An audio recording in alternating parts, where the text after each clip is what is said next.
that one. Damn, it's gonna be a long night. Yeah. You know. I said.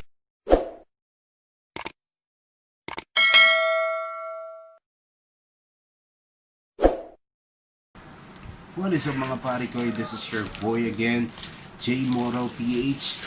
And for today, we are going to install the seat organizer by Immortal. Nabili namin sa Shopee for just 213 pesos. And check muna natin kung ano itsura niya at mamaya samahan nyo kung ikabit ito sa ating Aerox.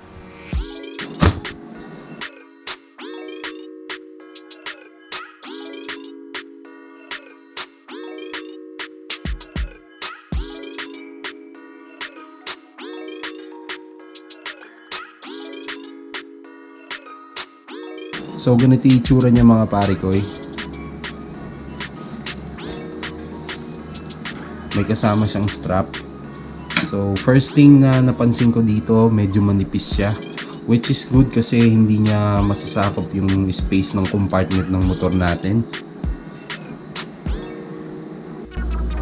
When it comes to quality mga pare ko, yung material na ginamit dito is yung ballistic fabric at may nylon canvas din siya. So kung makikita nyo itong support na to, itong hard net pocket, diba? Maganda rin yung quality na ginamit dito, parang hindi siya basta-basta mapupunit. And meron din siyang dalawang main front pocket, this one.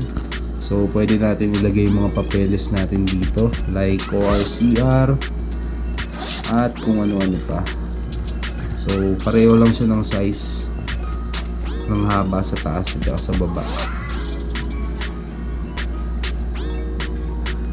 Meron din siyang 3 card pockets or slots. So yung mga importanteng ID natin pwede natin ilagay dito, mga lisensya. Ito naman utility stretchable slots. So halimbawa ilalagay natin yung mga tools natin dito. Yan, ipit lang natin yung dito. So madali natin siya makukuha. Then eto, may maliit siyang slot dito ng isa pang packet.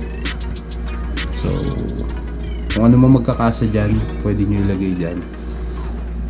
And meron din siya sa likod mga pare ko. Meron siyang rear pocket na malaki rin. So goods na goods talaga.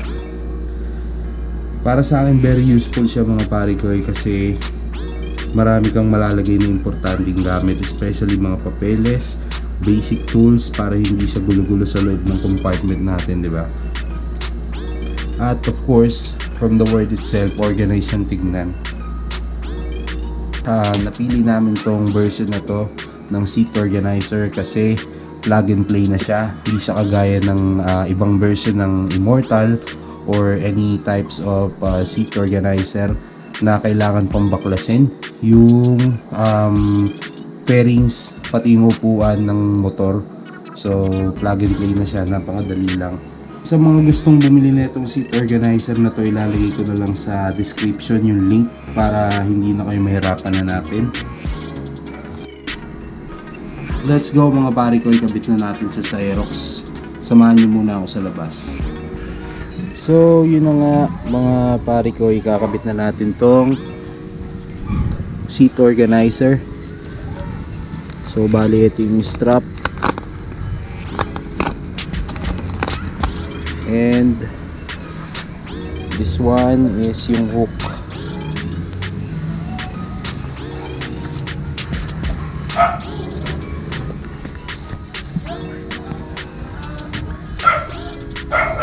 So ito, lulusot lang natin.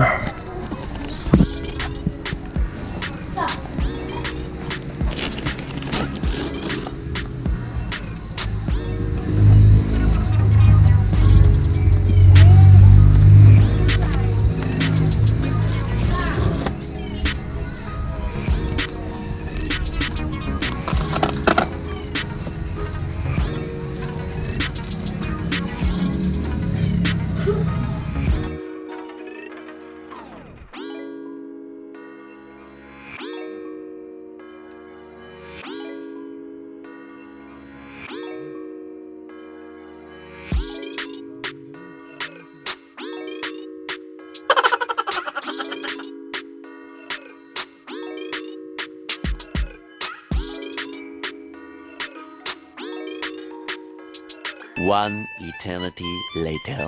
So yun na mga pare ko, naikabit na natin siya sa ating Aerox. So ganyan yung itsura niya. And bago ko tapusin tong video na to mga pare ko, gusto ko lang muna i-shoutout yung mga tropa nating sumusuporta sa atin. Shoutout JP Bondok, shoutout kay Alex Caballero at kay Chris Merlin. Yan, mga solid na mga tropa yan na sumusuporta sa ating vlog.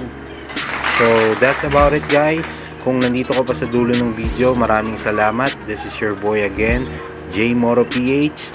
Peace out.